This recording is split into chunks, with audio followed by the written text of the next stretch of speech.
you're watching 99 TV podcast. ఈరోజు మన పోడ్కాస్ట్లో you can make out from the glow of in my face అంటే వారి సినిమాలు thanks to our social media and YouTube repeat మోడ్లో ఆ సినిమా సీన్లు ఓవరాల్ సినిమాలు చూస్తూ మనం ఆ నాస్టాలజియా ఫీలింగ్లో ఉంటాం. అంటే అప్పటి సంగతులు, ఎస్పెషలీ మనసంతా నువ్వే ఎంతమంది ప్రేమికుల గుండెల్లో ప్రేమలని పుట్టించిందో తెలుసు. తూనీగా స్నేహాలు ఎంతమంది ఇంప్లిమెంట్ చేశారో తెలుసు. అదొక్కటేనా? ఒక బాస్, ఒక నేనున్నానని, ఒక శ్రీరామ్, ఇలా చెప్పుకుంటూ పోతే మనసు మాట వినదు, ఎన్నో ఆయన క్రియేట్ చేశారు. అలా ప్రేమలోకంలో విహరించారు. మనసంతా నువ్వే 200 days పైన థియేటర్స్లో దిగ్విజయంగా ఆడిందంటే, ఎందరినో స్టార్స్ చేసిందంటే, మన చాక్లెట్ బాయ్స్ని ఇండస్ట్రీకి పరిచయం చేసిందంటే అది ఆషామాషి అయిన విషయం కాదు. అంత చక్కటి నెరేటివ్ ఆయన అందించి ఇండస్ట్రీకి అద్భుతాలను అందించినటువంటి వెరీ హంబుల్ మన విఎన్ ఆదిత్య గారు మనతో ఉన్నారు. Hello sir. నమస్తే. మీ ఇంట్రడక్షన్ అంతా ఒక interview length sir, but you deserve a lot more. నేను ఇంకా చాలా తక్కువ కట్ చేసి ఓకే, అయ్యో లేదు కానీ ట్రస్ట్ మీ, నేనేం ప్రిపేర్ అవ్వలేదు. ఇది నాకు విత్ మీ సినిమా మీకు ప్రిపరేషన్ ఎందుకండి బాబు? You're so spontaneous. మీ రీల్స్ అన్నీ చూస్తాను, ఫాలోవర్ నేను. Thank you sir, means a lot. కానీ మీరు ఫోన్ చేయగానే భయం వేసింది, అమ్మోరు ఇమేజ్ గుర్తొచ్చి. లేదు సార్, అసలు బయట ఎవరు సార్ తర్వాత కోపపడితే భరించేవాళ్ళు. Sir, wonderful seeing you and off the camera. It is so great. మీరు అంత హంబుల్గా ఉండగలగడం, అది విత్ ఇన్ యువర్ నేచర్ ఉంటే వస్తుంది తప్పితే నాకు అర్థమైనంత వరకు ఏ కాసేపటికో రాదు. It's very great sir. Thank you sir. మనం మనసంతా నువ్వే నుంచి మొదలు పెడదామా? అంతకన్నా ముందు సంగీతం శ్రీనివాస్ గారి దగ్గర, వారి దగ్గర మీరు ఆయనే ఇప్పుడు లేటెస్ట్ సెన్సేషన్, నెవర్ ఓల్డ్ అంటారు ఆయన. అమ్మో, ఆయన డైరెక్షన్ చేస్తున్నారు. ఇండియన్ డైరెక్టర్స్లో రికార్డ్, వరల్డ్లో 2nd place, pan India, pan world అంటారు అసలు. పుష్పక విమానం first pan world film from Telugu director Pushpak. అన్ని 25 దేశాల్లో రిలీజ్ అయింది. అన్ని దగ్గర బాగా ఆడింది. మాట్లాడే ఎమోషన్ని కన్వే చేయలేదు సార్. అవును, మాట లేకుండా చేయండి. Great sir. అంటే మీరు ఆయనతో కలిసి చేసినప్పుడు మంచి మాట చెప్పారండి మీరు. యాక్చువల్గా మాట్లాడే ఎమోషన్ కన్వే చేయలేదు, అపార్థాలకి మాటలే కారణం. అలాంటిది మనం ఏం మాట్లాడతామో తెలీదు, పక్కన వాడికి అది అర్థం కాదు. ఫస్ట్ అపార్థం చేసుకుని తర్వాత అర్థం చేసుకుని. సూపర్ డైలాగ్ చెప్పారు. Thank you sir. సో నేను చేసిన research sir, please correct me if I'm wrong, Bhairava ద్వీపం ఆ టైంలో కూడా మీరు సార్ దగ్గర ఉన్నారు. అదే ఫస్ట్ సినిమా బృందావనం అబ్జర్వేషన్. రావుకొండలరావు గారిని కలవటానికి వెళ్తే సరే సెట్లో వచ్చి చూడు అన్నారు. భైరవ ద్వీపంకి రావుకొండలరావు గారు పిలిచి సంగీతం గారికి పరిచయం చేసి, ఇలా బృందావనం షూటింగ్కి వచ్చాడంటే, అవునవును నేను చూశాను, ఎప్పుడు చూసినా కెమెరా వెనకాల నుంచి ఉండేవాడు, ఎవరైతే అనుకున్నా అన్నాను. అలా భైరవ ద్వీపంకి ఆన్ బోర్డ్ తీసుకున్నాను. అప్పుడు సంగీతం గారు ఒక మంచి మాట అన్నారు. మామూలుగా అయితే నేను రికమెండేషన్స్ ఎంటర్టైన్ చేయను, నాకు బాగా పరిచయం ఉండాలి, వాళ్ళ టాలెంట్ నాకు తెలియాలి. యూజువల్గా షూటింగ్ చూడటానికి వచ్చిన ఎవరైనా ఎక్కడ పడితే అక్కడ నుంచుంటారు. అంటే ఇక్కడ ఆర్టిస్టులు ఉంటే ఈ 180 degreesలో ఎక్కడైనా నిలబడతారు. ఈ అబ్బాయి ప్రతి షాట్ కెమెరా వెనకాల నుంచినే చూశాడు, అతన్ని నేను చూశాను, అందుకని తీసుకున్నాను అని చెప్పారు. నా అబ్జర్వేషన్ని కూడా ఆయన అబ్జర్వ్ చేశారు. ఆయన చాలా గ్రేట్ మ్యాన్ ఆయన. లేదు అంటే that is there with in you కదా సార్. సార్, మనం అంటే ఊరికే మనం అక్కడి నుంచి మాట్లాడుకుందాం.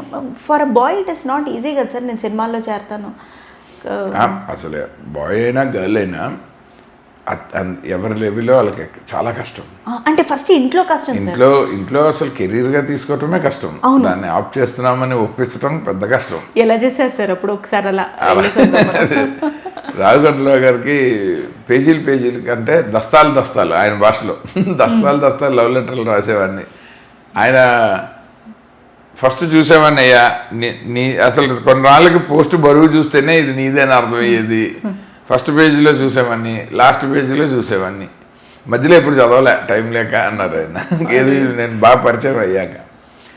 ఆయన కోసం బాగా ట్రై చేశాను. ఆయన ఒక 1 year నా ట్రయల్స్లోనే వెళ్ళిపోయింది. అందులోనే బృందావనం సినిమా అబ్జర్వ్ చేయటం కూడా అయిపోయింది. ఆ తర్వాత కూడా మళ్ళీ ట్రై చేశాను. ఈలోపు మా ఫ్యామిలీ విజయవాడలో ఉండటంగా నా ట్రయల్స్ మొదలయ్యాయి. అక్కడి నుంచి మేము హైదరాబాద్ మూవ్ అయిపోయాం. ఇక్కడేమో మా అమ్మకి నాన్నకి చెప్పలేదు.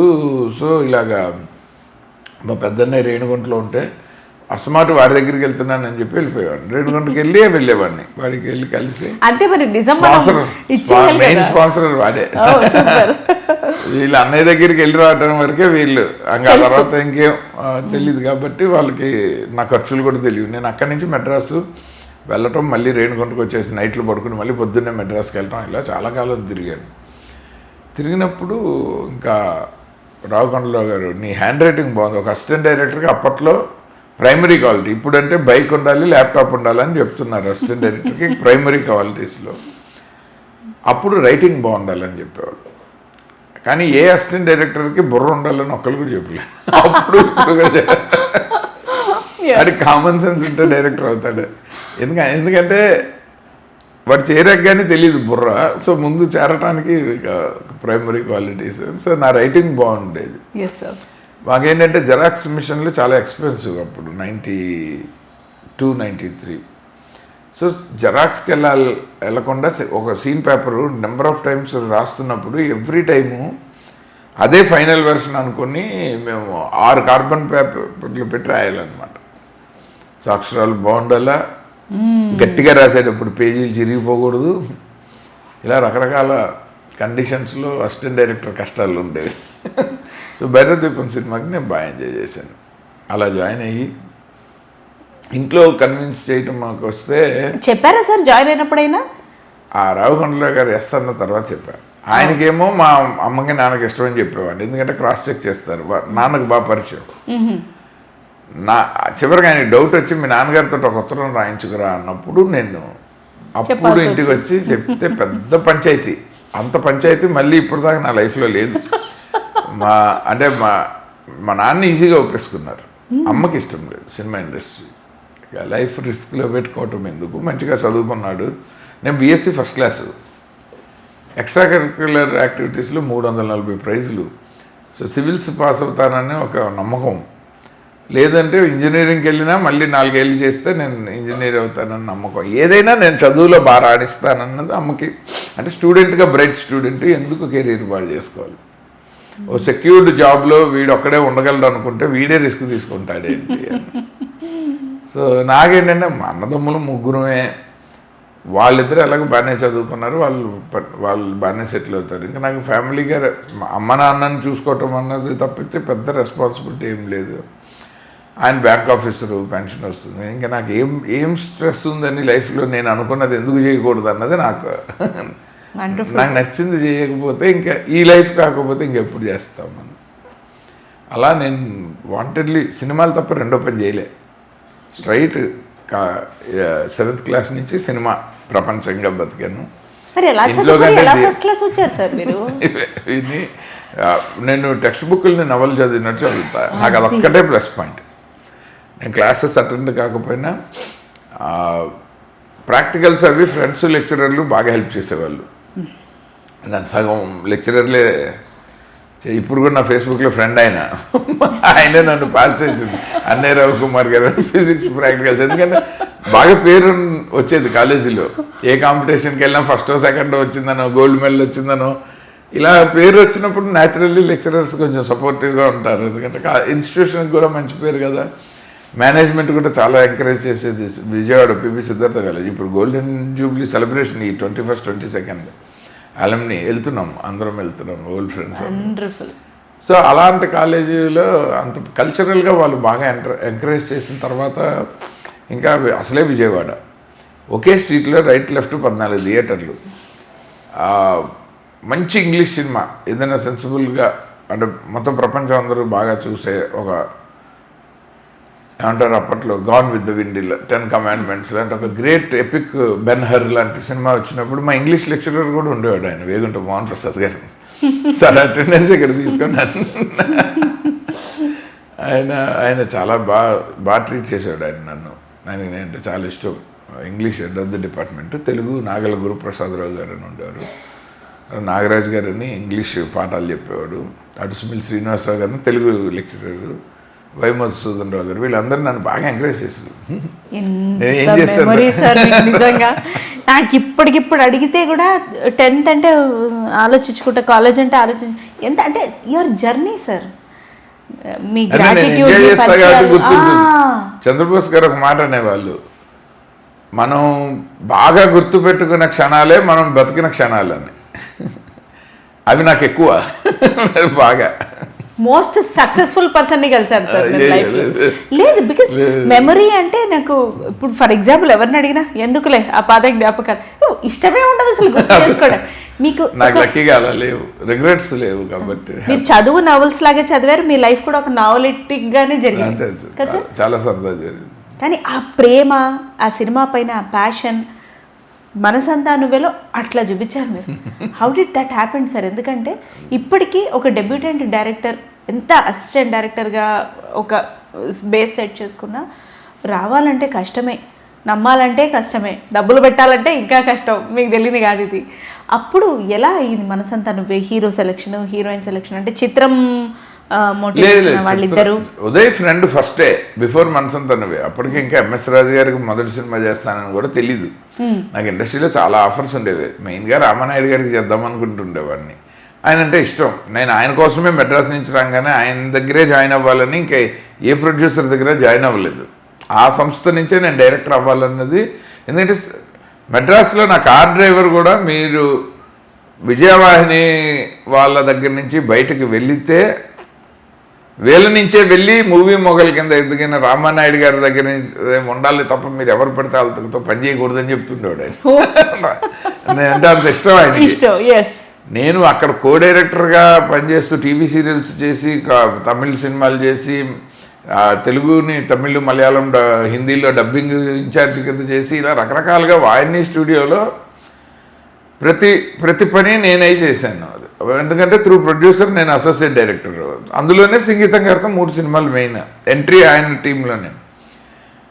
అంత వర్క్ చేస్తూ కూడా నేను సడన్గా హైదరాబాద్ వచ్చినప్పుడు అక్కడ చైన్ కట్ అయ్యి, ఆ తర్వాత వాళ్ళు సినిమాలు ఆపేసి కొన్ని రోజులు వాళ్ళు ఓన్లీ తమిళ్లోనే తీస్తామని, ఆ తర్వాత మళ్ళీ కొన్నాళ్ళ తర్వాత తీశారు. వచ్చిన బ్రేక్ తీసుకున్నారు.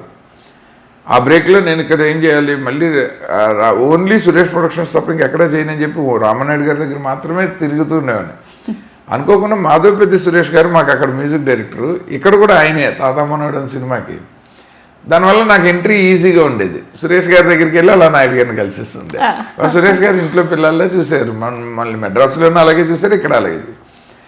సో అప్పటికే నాకు మెడ్రాస్లోనే వేటూరు గారు పరిచయం, శ్రీవెన్నెల సీతారామ శాస్త్రి గారు ఇంట్లో తెగ తిరుగుతుండేవాడిని. భైరవ దీపంకి ఆయనే రాశారు, వెన్నెల గంట గారితో పనిచేశారు. వీళ్ళందరూ ఇక్కడ సినిమా ఉన్నప్పుడు న్యాచురల్లీ ఇక్కడ కలిసినప్పుడు బాగా తెలిసిన వాడిగా పలకరిస్తారు. ఎప్పుడైతే ఒక సంగీతం గారి లెజెండరీ డైరెక్టర్ దగ్గర అసోసియేట్ అంటే కొంత ఆయన వాల్యూ మనకి యాడ్ అవుతుంది ఇండస్ట్రీలో, ఎప్పుడూ అవుతుంది. ఎక్కడైనా సడన్గా కనబడితే బాలకృష్ణ గారు అది ఏంటి ఇలా వచ్చామని కానీ 10 మంది మనకే తలతిప్పి చూస్తారు. ఖచ్చితంగా ఆయనకి సంగీతం గారి మీద ఉన్న అభిమానం వల్ల మన పలకరిస్తాడు, కానీ మన పైన విడిగా ఏముండదు కదా. సో అలా అది రామానాయుడు గారు ఫోన్ చేసి వెంకటరామరెడ్డి గారిని అడిగారు, ఈ కుర్రాడు ఇలాగ మీ దగ్గర చేశానని చెప్తున్నాడు, రోజు వస్తున్నాడు ఏంటంటే, అతను రేపు మేము కనుక కంటిన్యూ చేస్తే అతన్ని డైరెక్టర్నే చేస్తానని నేను. ఎందుకంటే చాలా బాగా అన్నిట్లోనూ బాగా ఇంట్రెస్ట్ చూపించి అన్ని పనులు తన నెత్తి మీద వేసుకుని చేస్తాడు. నేనైతే సూపర్ హ్యాపీ అతనితో అని పాపం బి వెంకటరామరెడ్డి గారు కూడా చెప్తే, ఈయన నన్ను పిలిచి ఎంత మర్యాదస్తుడంటే, నువ్వు చేసిన పనులన్నీ ఒక కో డైరెక్టర్ స్థాయి పనులు, కానీ ఇప్పుడు నా దగ్గర 3 కో డైరెక్టర్లు ఉన్నారు. నాకు జస్ట్ అప్రెంటిస్ నుంచి కొంచెం 1-2 సినిమాలు చేసి క్లాప్ కొట్టేవాడు కావాలి. నేను కొట్టేస్తాను సార్ అన్న. అదంటే ఏం ఆలోచించుకోకుండా మళ్ళీ క్లాప్ నుంచి మొదలు పెడతావు అన్నారు. నేను డైరెక్టర్ అయ్యే వరకు నేను డైరెక్షన్ డిపార్ట్మెంట్లో ఏ లెవెల్ హోల్డ్ చేశాను అన్నది అసలు నేను పట్టించుకోను సార్. నాకు అది ఇన్వెస్ట్మెంట్, అది నా లైఫ్కి. అది నా కెరీర్ కాదు, నా బ్రెడ్ అండ్ బటర్ కాదు, అది నా బ్రెడ్ విన్నర్ డైరెక్షన్. అది అయ్యే వరకు నేను ఇన్వెస్ట్ చేస్తున్నాను నా లైఫ్ని అనుకుంటాను. ఇంకా లేకపోతే మళ్ళీ ఇప్పుడు నేను నో అంటే మీరు ఇంకొని పెట్టుకుంటారు, నేను మళ్ళీ ఇంకో సినిమా దాకా వెయిట్ చేయాలి. నాకు ఇప్పటికే రెస్ట్లెస్గా ఉన్నాను నేనంటే. ఆయన నవ్వి పాపం క్యాషియర్ రమేష్ రెడ్డి గారిని పిలిచి, రాజా అనే ప్రొడక్షన్ మేనేజర్ వాళ్ళిద్దరిని పిలిచి, ఈ కుర్రాడు క్లాప్ కొడతానంటున్నాడు. ఆ సదాశివరావు గారి సినిమా సగం షూటింగ్ అయిపోయింది అప్పటికి, లాస్ట్ షెడ్యూల్, దాన్ని పెట్టండి, అతనికి కారు అదే ఏదైనా పంపించండి అంటే, నాకు వద్దు సార్, నేను నా వెహికల్ మీద వస్తాను, నా వెహికల్ మీద వెళ్తాను, పోనీ పెట్రోల్ అయినా కన్వీనియన్స్ ఇవ్వండి, వద్దు సార్ నాకు ఏమొద్దు, శాలరీ చాలు, ఎక్కడ దొరికాడు వీడు అని. నాకు ఏ కారణం వల్ల అంత గొప్ప ఆపర్చునిటీ పోకూడదు. ఆ 15 రోజులు నేను చేసిన వర్క్కి నన్ను ప్రేమించుకుందాను సినిమాకి సురేష్ బాబు పర్చూరి వెంకటేశ్వర గారి దగ్గర పంపించాను. అక్కడ ఫ్రమ్ ద స్క్రాచ్ నేను డైరెక్షన్ డిపార్ట్మెంట్లో సురేష్ ప్రొడక్షన్స్లో ప్రేమించుకుందాను. ఎప్పుడైతే అద్భుతంగా షేపపై జేఎన్సీ పరంజీ గారికి చిరంజీవి గారి సినిమా ఆఫర్ వస్తే, అప్పటికే నేను బాలకృష్ణ గారితో 2 సినిమాలు చేశా, వెంకటేష్ గారితో ఒక సినిమా చేశా, రజనీకాంత్ కమల్ హాసన్తో చేశా. చిరంజీవి గారు అభిమానిగానే సినిమా ఇండస్ట్రీలోకి వచ్చి ఆయన సినిమా నేను చేసేస్తే అసిస్టెంట్ డైరెక్టర్గా నా కౌంట్ బాగుంటుందని చెప్పి సురేష్ ప్రొడక్షన్ నుంచి బయటకు వచ్చి చిరంజీవి గారి సినిమా కాబట్టే నేను బయటకు వచ్చాను. వచ్చి జయంత్ గారితో కంటిన్యూ అయిపోయి, అప్పుడు చిరంజీవి గారు ప్రెస్ మీట్లో చెప్పేశారు, ఈ అసోసియేట్ డైరెక్టర్ ఇతని కంట్రిబ్యూషన్ చాలా ఉంది ఈ స్క్రిప్ట్లోను, టైటిల్ అతనే పెట్టాడని. ఇలా నా గురించి 4 మంచి మాటలు ఎప్పుడైతే మెగాస్టార్ అన్నట్లు చెప్తే, అసలు ఇంకా whole industry was after me to direct my first film with them. నాకు తెలిసి అంత అద్భుతమైన ఒక ఆపర్చునిటీ ఇప్పుడు కొత్త డైరెక్టర్లకి ఎప్పటికీ రాదు. ఇప్పుడు ఈ జనరేషన్ అంటే సూపర్ హిట్ ఇచ్చిన డైరెక్టర్లే 2-3 ఏళ్ళు హీరోల డేట్ల కోసం వెయిట్ చేయాల్సి వస్తున్న టైం ఇప్పుడు. అప్పుడు 14 మంది ప్రొడ్యూసర్లు, నువ్వు ఏ హీరో అంటే ఆ హీరో మేము సినిమా చేస్తుందా, నీ ఫస్ట్ సినిమా మాకే చెయ్యి అని. అప్పుడు నాకు ఎస్ గోపాల్ రెడ్డి గారితో బాగా అసోసియేషన్ ఉంది. ఆయనకి నేను ఒక కథ చెప్పి, అది మేమిద్దరం వెళ్ళి మహేష్ బాబుకి చెప్పి, కేఎల్ నారాయణ గారు, నేను గోపాల్ రెడ్డి గారు, ఆయన నేను ఇప్పుడు చేయను, చాలా టైం పడుతుందంటే, వీళ్ళు పాపం నన్ను వదలటం ఇష్టం లేక ఆయన నన్ను తీసుకెళ్ళి ఎంఎస్ రాజు గారికి రిఫర్ చేస్తే, అది మనసంతో నువ్వు అయింది వాళ్ళ, అది అయ్యి 25 ఏళ్ళు అయింది. కానీ సార్, మీ జర్నీలో ఉన్న నిబద్ధత, one after the other planning, అంటే ఇప్పుడు అసిస్టెంట్ డైరెక్టర్స్గా చేసేవాళ్ళు, లేకపోతే ప్రతి ఒక్కరూ ఒక డైరెక్టర్ అవుదాం, ప్రూవ్ చేసుకుందాం అనే ప్యాషన్ తోటే రావచ్చు గాక, కానీ ఈ రకమైనటువంటి నిబద్ధత, అంటే నాకు అంతకన్నా బెస్ట్ వర్డ్ నా విద్వత్తుకు తోచలేదు, ఏమనుకోవద్దు, దట్ డిగ్నిటీ, ఆ నిబద్ధత ఇప్పట్లో ఉందంటారా? బికాస్ మీరు ఇక్కడ చాలా మందికి ఉంది, మనకి అంటే మేబీ అవకాశం వచ్చినప్పుడు వాళ్ళతో మనం ప్రయాణం చేసినప్పుడు కానీ అది తెలీదు. ఇవాళ మనం మాట్లాడుకున్నాం కాబట్టి మీకు తెలిసింది, లేకపోతే ఇన్నేళ్లలో నాకు మీరు బాగా తెలుసు, మీకు నేను కొంచెం వినటం ద్వారా అంతవరకు కానీ తెలియదు కదా. సో అది ఎప్పుడైనా మనం మీరు ఇలా కూర్చోబెట్టి మాట్లాడినప్పుడే ఎవరి గురించి అయినా రైట్గా తెలుస్తుంది. మనం మామూలుగా మీడియాలో గూగుల్లో మనం చదివేని వాళ్ళ మీద ఏర్పరచుకునే ఒపీనియన్ ఇప్పుడు ఎక్కువ రాజ్యం వెళ్తుంది. ఇదివరకు అవేమీ లేవు కాబట్టి 1-on-1 ప్రయాణం ఉండేది కాబట్టి మంచి అయినా చెడైనా అది డిసైడ్ చేసేది. కరెక్టే సార్. కానీ ఇప్పుడు మా ఇంట్లో వాళ్ళు కూడా నన్ను గూగుల్లోనే చూస్తారు, డైరెక్ట్గా చూసి అంతే. విని ఇప్పుడు ఇంటికి వెళ్ళంగానే ఢంగానే వంటింట్లో శబ్దాలు వినపడ్డాయంటే ఏదో చదువుంటారు మన గురించి న్యూస్ అంతా. మోస్ట్ ట్రాన్స్పరెంట్ పర్సన్ సార్, మీ గురించి కూడా ఒక గాసిప్ వార్త వేశారు. అయ్యో చాలా ఉంటాయి బోర్లు. నాకు ఒకసారి TV9లో స్క్రోలింగ్ వచ్చింది, వివాదాల్లో విఎన్ ఆదిత్య అని. అసలు అన్నీ ఒకటే ఉండదు నా జీవితంలో, నాకు అసలు ఎవరితో వాదించి ఎరగను. వివాదాల్లో విఎన్ ఆదిత్య రైమ్ బాగుంది కానీ అసలు వివాదం ఏంటంటే సార్ తెలీదు నాకు. అది స్క్రోలింగ్ వెళ్ళింది, నేను నవ్వి TV9లో ఫ్రెండ్స్ ఉంటే అదేంటంటే, లేదు ఎవరో ప్రొడ్యూసర్ మీ గురించి ఏదో చెప్పాడంట, మా వాళ్ళు ఇది కాయినింగ్ బాగుందని వేశారంటారు. తర్వాత తీశారు, నేను ఎక్స్ప్లెయిన్ చేశాను. ఆ ప్రొడ్యూసర్కి ఏం కోపం వచ్చిందో నాకేం తెలుసు, అసలు దేని గురించో కూడా తెలియదు నాకు. అయ్యయ్యో. సో అలా సరదా ఉండే. కానీ అప్పటిదే బాగుంది అంటే, ఒక 20 years క్రితమే లైఫ్ బాగుంది అని అనిపిస్తుంది కదా సార్. లేదు అంటే ఇది మన perspective, how we take it అన్నదే మన లైఫ్. నాకు ఇవాళ కూడా చాలా బాగుంటుంది. నాకు జంజీతో కూడా చాలా మంచి ఇంట్రాక్షన్ ఉంది. అసలు మీ గురించి చెప్పలేదు, నాకు అర్థమైపోయింది. అందుకని నేను ఎంజాయ్ చేస్తాను. As long as you are enjoying like every moment, if you are present in that moment. మీరు ఇంకోటి ఏదో ఆలోచిస్తూ ఇక్కడ ఉంటే ఇది బాడవుతుంది, ఇంకొక ఫ్యూచరిస్టిక్గా ఏదో ఆలోచిస్తూ ప్రజెంట్ని లీడ్ చేస్తే ఒక ఎక్స్పెక్టేషన్తో ఇక్కడ డిప్రెషన్ వస్తుంది. మీరు ఇక్కడ జరుగుతున్నప్పుడు, ఇక్కడే ఉన్నప్పుడు మీ లైఫ్లో అసలు ఎప్పుడూ హెల్తీగా ఉంటారు. ఆ ప్రజెంట్లో ఉండమని నేను చాలామంది ఫ్రెండ్స్కి చెప్తాను. పాసిబుల్ కాదు కదా అదే, అంటే మైండ్ మీద మనకు కంట్రోల్ ఉంటే అవుతుంది.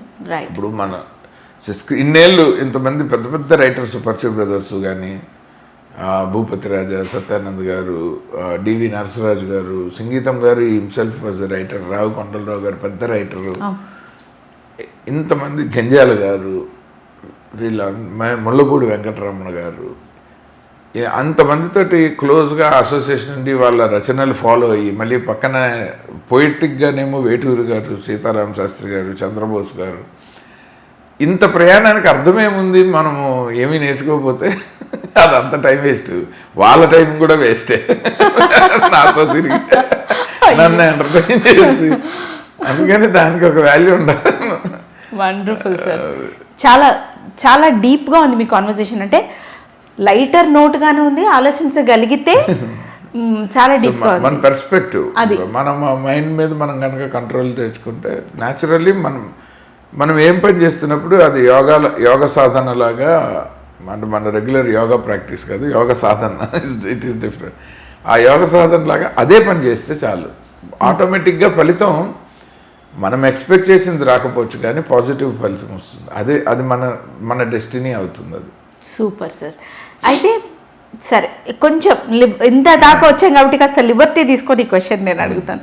ఈ మనసంతా నువ్వే కథ ఏదైతే ఉందో అది మీ రియల్ లైఫ్ నుంచి ఇన్స్పైర్డా సార్? కాదు, ఎంఎస్ రాజు గారు కదా, మీరు చూడండి. అదొకటే. నేను అసలు నా కథలు ఇంకా తీలే. నా రియల్ లైఫ్ తీస్తే సావిత్రి గారి కంటే మంచిగా డబ్బులు వచ్చే బయోపిక్ అవుతుంది. సావిత్రి గారికి రూపాయి రాయాలి, ఆవిడ కథను సినిమాగా తీసిన వాళ్ళకి 40 కోట్లు వచ్చాయి.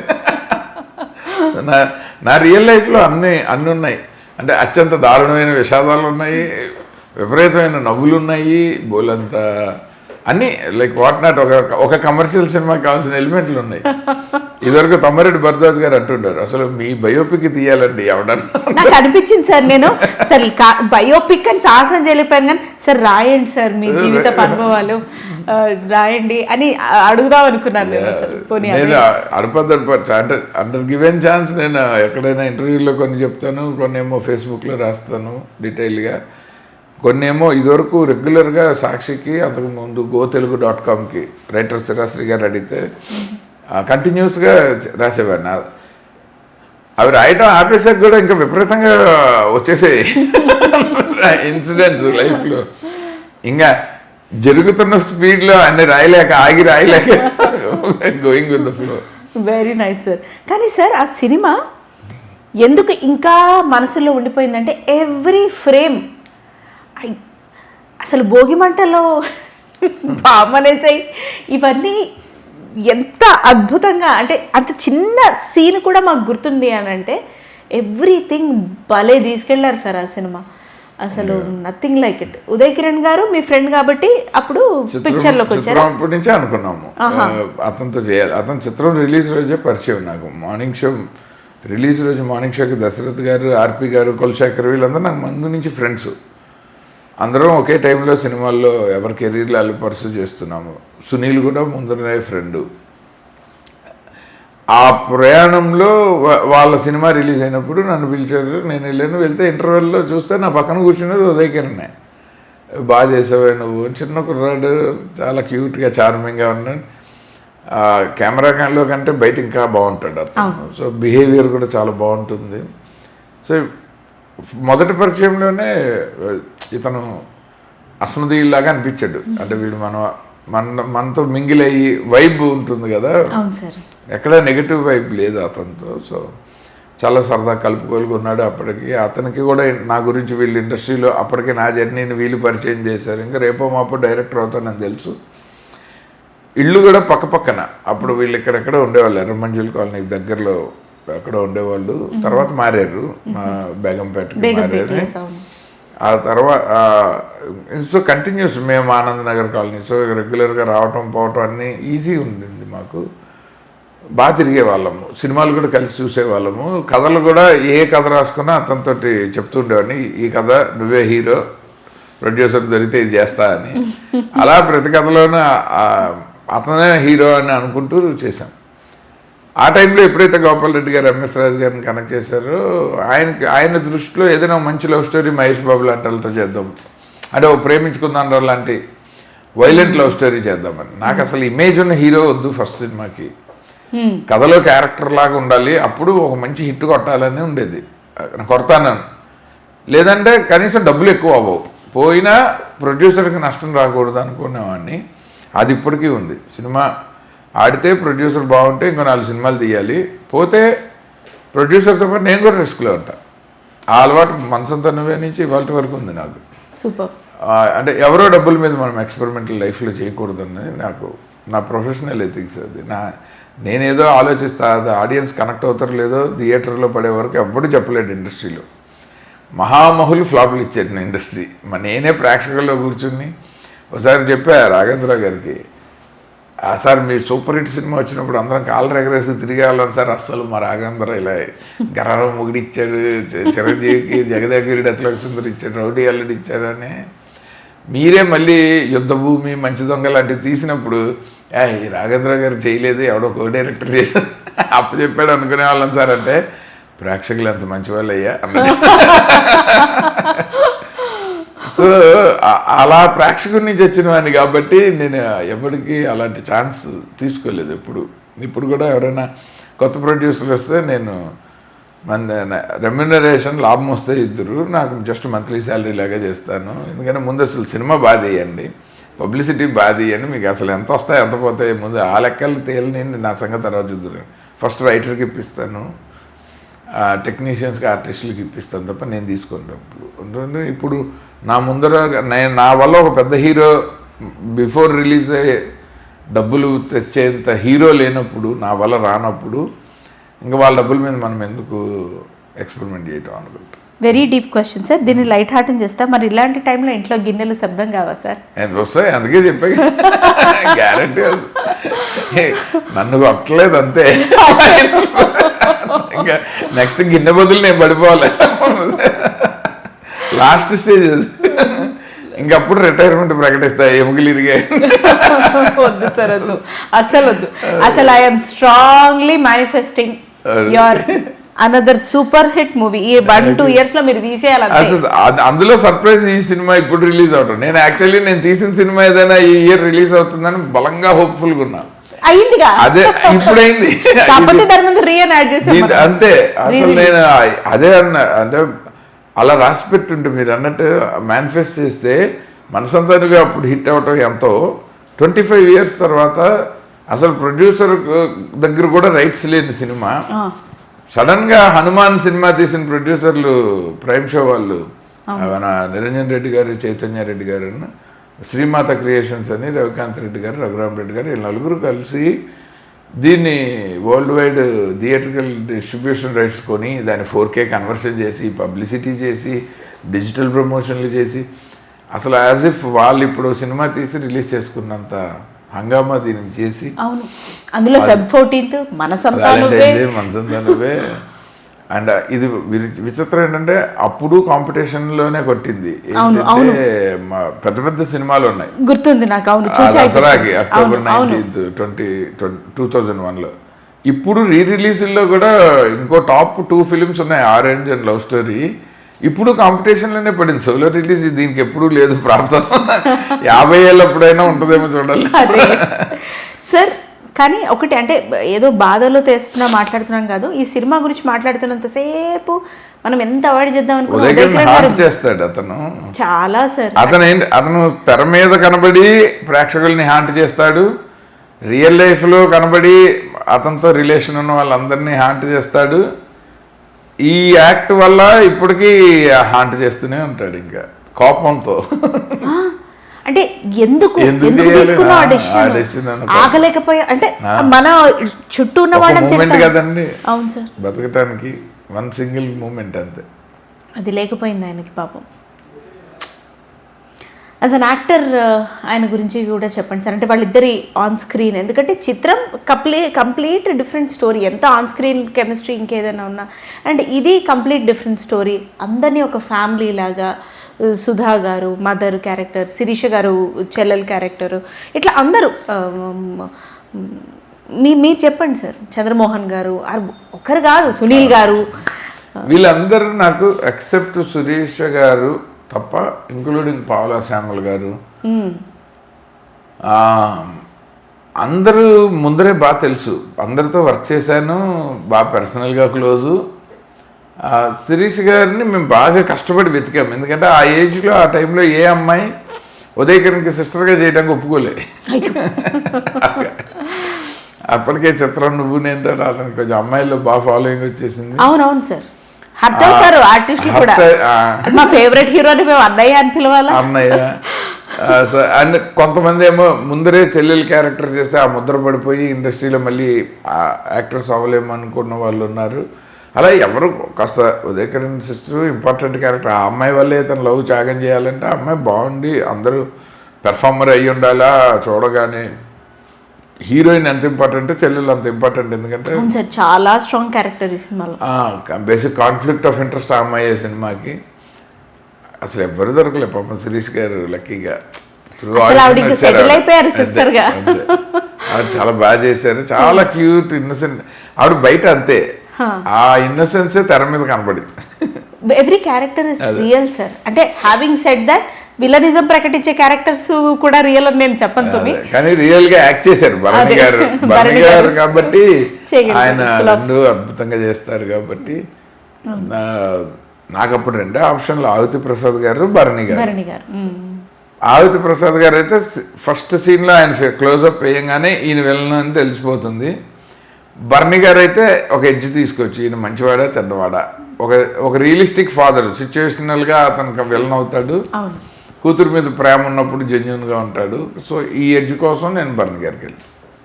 చాలా గ్రేట్ సార్. పాటలు కూడా ఇప్పటికీ నోటికి. నేను మొన్న ఏదో ట్రిప్కి వెళ్తే సార్ మనసంతా అన్ని పాటలు పెట్టుకుంటున్నాం. మా ఫ్రెండ్స్ సార్ ఒక్క అక్షరం అక్కడ తప్పు పోయినా కూడా వీళ్ళ దగ్గర తప్పు, అట్లా లిరిక్స్ పాటలు ప్రతిదీ హద్దుకున్నాయి. బ్యాక్గ్రౌండ్ మ్యూజిక్తో సహా, అంటే బీజిం అది కూడా హమ్ చేస్తున్నారు. సో ఇట్లాంటి సినిమాలు కొన్నే ఉంటాయి సార్ ఇంపాక్ట్ క్రియేట్ చేయగలిగిన. సీతారాం శాస్త్రి గారి కంట్రిబ్యూషన్ టు మనసంతా నువ్వే ఆల్బమ్ వాజ్ అమేజింగ్. అంటే ఇంకా అసలు ఎలాంటి ఎక్స్ప్రెషన్లు ఇచ్చారంటే ఆయన, కంటతడి నాడు నేడు చెంపతడి మిందే చూడు, చెమ్మలో ఏదో తేడా కనిపించలేదా అని. అంటే అప్పుడు దుఃఖంగా ఉన్న కంటతడి ఇవాళ ఆనందంగా కనబడిందని. సో అంటే అనుభూతిలోనే తేడా తప్ప కన్నీళ్ళు సేమ్ అని చెప్పి ఇలాంటివి ఎన్ని కూకు బండి మా ఊరు ఉంది ఉండిపోవే మాతో పాటుగానే, అంటే రైలుకి సొంత ఊరు లేదు, ఒకసారి ఇటు వస్తుంది ఒకసారి అటు వెళ్తుంది. ఇలా అంటే పాటలు జనం అలవోగ్గా పాడుకునేలాగా. ఆర్పి గారు మ్యాజిక్ ట్యూన్స్లో ఎంత ఉందో, శాస్త్రి గారు లిరికల్ కంట్రిబ్యూషన్ అసలు ఎక్స్ట్రాడినరీ, వే హై. తూనిగా పాట, అలాగే నీ స్నేహం ఇక రాదు అని. ఆయన ఫస్ట్ నాకు బాగా గుర్తు, ఆయనతో చాలా మంచి జర్నీ నాది. ఎందుకంటే అసిస్టెంట్ ఉన్నప్పుడు వాళ్ళ అబ్బాయిలా చూస్తారు నన్ను, ఆవిడని పిన్ని గారనే పిలుస్తాను. ఆయన్ని మాత్రం మూడ్ని బట్టి గురువు గారు, బాబాయ్ గారు, కొన్నిసార్లు ఆయన మూడ్ని బట్టి, కొన్నిసార్లు నా మూడ్ని బట్టి, నా తెక్కను బట్టి. కానీ నన్ను చాలా హృదయంగా భరించారు ఆయన. సొంత కొడుకులాగే ట్రీట్ చేశారు. అన్ని మంచి మంచి వాల్యుబుల్ విషయాలు. నా కోపం వచ్చి షూటింగ్ మధ్యలో నుంచి నడిచి వెళ్ళిపోయి సినిమా వదిలేసి ఆయన మళ్ళీ ఫోన్ చేసి, అరే సార్ మీకు కోపం వస్తుందా? కోపం అంటే బాధ, పోనీ పేదవాడి కోపాన్ని బాధ అనాలి. సో అలా నడుచుకుంటూ వెళ్ళిపోతుంటే ఆయన ఫోన్ చేసారే, నువ్వు సినిమాలు తీద్దామని వచ్చావు కానీ సినిమా ఇండస్ట్రీ వాళ్ళతో సఖ్యంగా ఉంటానని ఏం చేసి రాలేదు కదా, నీ వర్క్ని నుంచి ఎప్పుడు డిటాచ్ అవ్వకు ఏ వ్యక్తి వల్ల. ఎందుకంటే అతని కెరీర్ ఇంపార్టెంట్, నీ career important. So you stick to your job. అది చేయకుండా మధ్యలో వదలకు. ఎందుకంటే నిన్ను కష్టపడి 60 రోజులు షూటింగ్ చేసావు, ఓ పెద్ద ప్రొడ్యూసర్ ఆయన, నిన్ను తీసేసి అతను బాగా తీయలే మొత్తం సినిమా నేను తీసాను అంటే కూడా అందరూ అదే కరెక్ట్ అంటారు. నువ్వు నువ్వు నీ పని కోసం అలా ఉండిపో అన్నారు ఆయన. అది ఇవాళ వరకు నేను ఏ సినిమా ప్రొడ్యూసర్ల మధ్యలో ఆపినా నేను ఫినిష్ చేస్తున్నా. చాలా కష్టం సార్. ఇప్పుడు నవ్వుకుంటూ మీరు తేలిగ్గా చెప్తున్నారు కానీ చేయాలి, ఎందుకంటే అది చేయకపోతే మనం ఇండస్ట్రీలో ఉండి వేస్ట్ అని నా ఫీలింగ్. ఎంత అనుభవం ఉండి కూడా వేస్టే. 200 రోజులు ఆడింది సార్. 250 రోజులు. అదే ఆ డయస్ మీద మీ అనుభవం ఎలా ఉండింది సార్? 250 days. నాకంటే నేను కాన్ఫిడెంట్. ఇప్పుడు ఫస్ట్ సినిమా హిట్ అని తెలుసు నాకు. చెప్తున్నాను ఎంఎస్ రాజు గారికి, ఆయన కోపం వచ్చేసేది. మీ అదృష్టం సార్ నాతో ఫస్ట్ సినిమా చేస్తున్నారు, నా ఫస్ట్ సినిమా హిట్ అని. నా ఫస్ట్ ప్రొడ్యూసర్ మీరు అయ్యారు, అది మీ లక్. ఎందుకంటే నా ఫస్ట్ సినిమా హిట్ కొడతానని నాకు తెలుసు అంటున్నాను. అంత పొగరేంటండి, ఇతను ఏమన్నా దాసనారాయణరావు గారు, రాఘవేంద్రరావు గారు. నేను విఎన్ ఆదిత్య. కానీ వాళ్ళైనా ఒకళ్ళు వాళ్ళ బ్రెయిన్ అంతా ఆ సినిమా చూశారు. నేను వాళ్ళందరినీ కలిపి చూసి సినిమాలోకి వచ్చాను. నాకు అందరి బ్రెయిన్లో ఉన్నాయి. ఆయనకి అసలు లాజిక్ అర్థమేది. నేను మణిరత్నం బ్రెయిన్ వాడతా, రామ్ గోపాల్ వర్మ బ్రెయిన్ వాడతా, రాఘవేంద్రరావు గారి బ్రెయిన్ వాడతా, దాసనారాయణరావు గారిది వాడతా, కె విశ్వనాథ్ గారిది వాడతా, జంజాల్ గారిది వాడతా. నాకు అవసరమైనప్పుడు నాకు ఒక బ్రెయిన్ ఉంటుంది స్టాక్, నేను తెచ్చి వాడేస్తాను ఆ సినిమాకి. వాళ్ళు ఒక్కళ్ళదే వాడతారు. నేను వాళ్ళందరినీ చూసి పెరిగాను. ఆయనకి ఒళ్ళు మండిపోతుండే. నేను పైగా షార్ట్ గ్యాప్లో అసిస్టెంట్ డైరెక్టర్లు అందరం కలిసి క్రికెట్ ఆడేస్తుండే వాళ్ళం. ఆ పిల్లలు తూనిగా పిల్లలు వాళ్ళు మాంటేజీలు తీస్తున్నప్పుడు వాళ్ళ గేమ్లన్నీ మేము ఆడుకుంటుండే. ఎవరికి చిరాకు రాదు పాప, ఆయన అనుకోవడానికి లేదు, టెన్షన్ లేదు. సినిమా ఇంత ఆకతాయిగా సీతారామ శాస్త్రి గారు పాటలు రాస్తుంటే వాళ్ళు బయట ఆయన కంప్యూటర్లో ESPN డౌన్లోడ్ చేసి క్రికెట్ ఆడేవాడిని. అక్కడ తిట్టేవాళ్ళు. అదే ఆయన దగ్గర కూర్చుని ఆయన పిండి ఆయన రాస్తున్న సిరివెన్నెల సీతారామ శాస్త్రి గారు, మీరు నేను వెళ్ళి ఏం చేస్తాను. కాదు సార్, నేను మీకు ప్రపోజ్ చేస్తున్నా, యూట్యూబ్ లో దీని బ్యాక్ స్టోరీ ఎవరైనా పెట్టైనా సరే మీరు తీయించండి సార్. 20 years బ్యాక్ మనసంతా బ్యాక్ స్టోరీ అని చెప్పి. అంటే చూడటానికి ఏమీ హోంవర్క్ లేనట్టు ఉంటుంది. బట్ డైరెక్టర్గా డెసిషన్లు రైట్గా ఉంటే చాలు అన్నది నా ఫీలింగ్. సూపర్. ఆ డెసిషన్ మేకింగ్ నేను తప్పు చేయలే. ఒక పెద్ద ప్రొడ్యూసరు, చిన్న బడ్జెట్, సో సినిమా ఎక్కడ ఫైనాన్షియల్ ఇబ్బందుల్లో ఆగుతుందని నాకు డౌట్ లేదు. ఇంకా నేను చేయాల్సిందల్లా ప్రీ ప్రొడక్షను, స్క్రిప్ట్ అత్యద్భుతంగా రాశారు పరశుర్ బ్రదర్స్, నాకు దాని మీద డౌట్ లేదు. అది ఏదైనా ఉంటే వాళ్ళే చూసుకున్నారు, వాళ్ళ అసిస్టెంట్లు వీరు పోట్ల. సో ఇంత స్ట్రాంగ్ ఫీల్డింగ్ ఉంది. సినిమాటోగ్రాఫర్ ఎస్ గోపాల్ రెడ్డి గారు, నేను ఒక చెత్త షాట్ పెట్టినా ఆయన కెరీర్ కోసమైనా ఆయన దాన్ని బాధిస్తా, నాకెందుకు భయం. సో ఆల్ ఐ నీడ్, నేను ఎప్పుడైతే కెప్టెన్గా నా ఫీల్డర్లు, నా బౌలర్లు, నా బ్యాట్స్మెన్ కరెక్ట్గా ఉన్నారు, ఆర్పి పట్నాయక్ మంచి ఫామ్లో ఉన్న music director, young blood, Sitarama Sastri గారు, వీళ్ళందరినీ పెట్టుకుని నేను ఫ్లాప్ ఎందుకు తీయాలి, తీస్తానని నాకు కాన్ఫిడెన్స్. అవును సార్. ఏ రకంగా సినిమా ఫ్లాప్ అవుతుందని నాకు అర్థమయ్యేది కాదు. ఇంత అద్భుతమైన టీం వర్క్ ఉన్నప్పుడు డైరెక్టర్ ఎందుకు ఫెయిల్ అవుతాడు? ఒకవేళ ఫెయిల్ అయితే అందరూ కలిసి నన్ను మోసం చేసినట్టు, లేదా నాకు అసలు ఇంక ఈ ఇండస్ట్రీలో భోజనం రాసి పెట్టలేనట్టు. అప్పుడు బయటికి వెళ్ళి ట్యూషన్ చెప్పుకుంటానని. అప్పుడు కూడా నాకు లైఫ్ చాలా ఈజీ. నా ఫస్ట్ సినిమా నేను హీరోలు వద్దన్న కారణమే అది హీరో వల్ల ఆడిందా నా వల్ల ఆడిందా అని కన్ఫ్యూజన్ నాకు ఉండకూడదు. పోయినా డబ్బులు వచ్చినా నా వల్లే, అప్పుడు నేను ఇండస్ట్రీలో ఉండాలి, ఇంకో కెరీర్ చూసుకోవాలా అన్నది నా క్లారిటీ కోసమే నేను ఫస్ట్ సినిమాకి పెద్ద పెద్ద హీరోలు వద్దనుకున్నది. అసలు ఇదే ఒక పెద్ద హీరోయిక్ ఇది సార్. సూపర్ సార్, బాగుంది. ఎస్, మనసంతా నువ్వే. ఆ తర్వాత మంచి మంచి సినిమాలు ఇంకా అంటే బాస్లో ఆ కథా కథనం, నేనున్నానని, శ్రీరామ్, అండ్ ఇలా అన్ని ఉదయ్ కిరణ్ గారిని మనసంతా నువ్వేలో సాఫ్ట్ శ్రీరామ్లో డైనామిక్, అసలు ఎలా సార్ దట్ చేంజ్ ఓవర్? అది అతను కోరుకున్నాడు. Uday he wanted. నా మనసంతా నువ్వే రిలీజ్కి ముందే అతను శ్రీరామ్ అడ్వాన్స్ తీసుకున్నాడు. తమిళ్ దిల్ రీమేక్ రైట్స్ కొనిపించాడు బూరుపల్లి శివరామకృష్ణ గారితో. కానీ వాళ్ళు డైరెక్టర్ని వెతుకుతున్నప్పుడు ఈ సినిమా హిట్ అయింది కాబట్టి నేను లైన్లోకి వచ్చాను. అది కూడా నేను ఒప్పుకోకపోతే ఎంఎస్ రాజు గారిని ఒప్పించి ఆయన దురు అడిగించారు కాబట్టి ఒప్పుకోవాల్సి వచ్చింది. ఓకే. ఎంఎస్ రాజు గారి ఆఫీస్లోనే నేను ఫైనల్గా శ్రీరామ్ చేయడానికి ఒప్పుకున్నది. ఇంకో 4 రోజుల్లో షూటింగ్ పెట్టుకొని. అరే లేదు సార్, లేదు, అది కూడా వెరీ డీప్ స్టోరీ. అంటే ఉదయ్ కిరణ్ గారిది లైఫ్ జర్నీ ఒకవేళ చూసుకున్నా, I just wanted to ask, ఇండస్ట్రీలో ఎస్పెషలీ స్పెక్యులేషన్ చాలా ఉంటుంది సార్. అంటే ఈరోజు గుడ్ ఇయర్ కూడా కాదు, good day, tomorrow ups and down అయిపోవచ్చు. ఈరోజు మనం ఏదో అనుకుంటాం, రేపు పొద్దున అది లేకనూ పోవచ్చు, దానికన్నా 100,00,000 రేట్లు ఎక్కువ ఉండొచ్చు.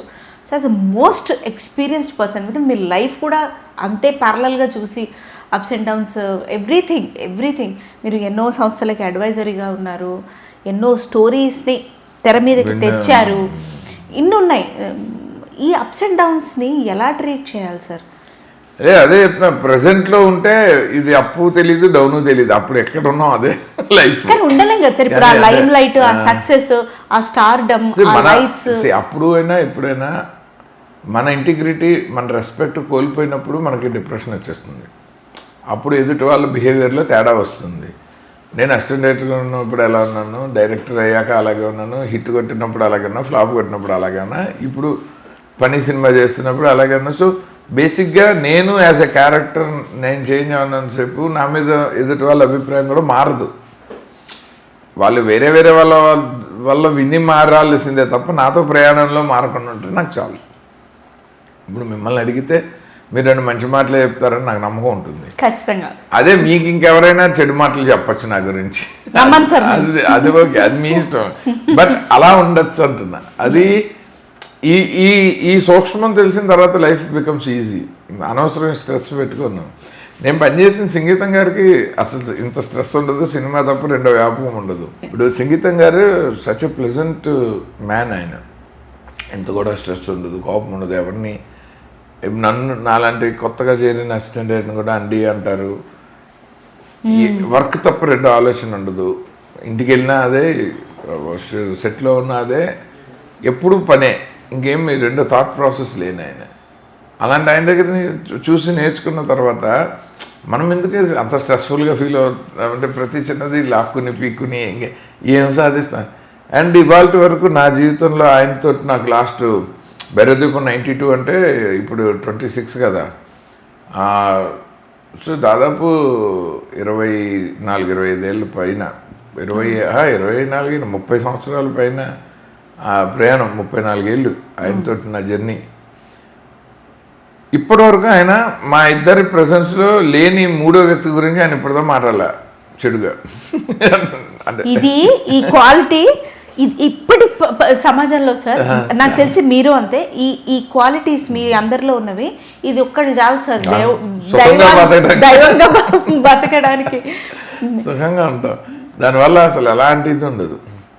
ఎవరైనా ఆయన గురించి చెప్పారని మనం అభిమానంతో ఆయన చెవిలో వేస్తే నవ్వుతారు ఫస్ట్ ఆయన.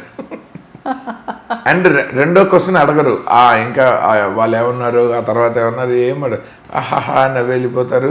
సడన్గా వేరే టాపిక్ ఏదో తెస్తారు. మొన్న నేను మీకు చెప్దాం అనుకున్నానండి ఒక కథ అంటారు మొదలు. ఆయన అసలు మాస్టర్, గ్రేట్ సార్, చాలా గొప్ప క్వాలిటీ ఆయన. చాలా విషయాలు సాధారణంగా లైఫ్లో కొంచెం ఖాళీ అవ్వగానే అన్నీ తెలిసేసుకుని అంటే అలాంటి అవే అనారోగ్యం ముసలాళ్ళకైనా పడుచు వాళ్ళకైనా. నేను ఇండస్ట్రీలో అలాంటి పెద్దవాళ్ళని చూశాను. అవును సార్. కానీ నా చాయిస్ సంగీతం గారు. ఎనీ డే ఎలా బతకాలి మనిషి, ఎస్పెషల్లీ ఇలాంటి కెరీర్ ఆప్ట్ చేసిన వాడు ఎలా ఉండాలి అంటే నేను ఐ గో విత్ సంగీతం గారు than any other celebrity I knew. లేదు sir, that again once again reproves your integrity. Wonderful sir. సినిమా ఎప్పుడు సార్? ఇంకొక 1 monthలో నేను ఒక మంచి ఎక్స్పెరిమెంట్ చేశాను. ఒక వెరీ కమర్షియల్ ఎక్స్పెరిమెంట్ అది. అంటే నాకు ఎక్స్పెరిమెంట్, ఆడియన్స్కి అది కొత్త కాదు. ఎందుకంటే వాళ్ళు కొన్ని వేల సినిమాలు చూసాను. నేను అది తీయటం కొత్త. థ్రిల్లర్ తీశాను, అది కూడా స్నేక్ థ్రిల్లర్ చేశాను, ఫనీ అని. పావుతో ఎందుకు సార్? పాము సూపర్ సక్సెస్ఫుల్ హీరో.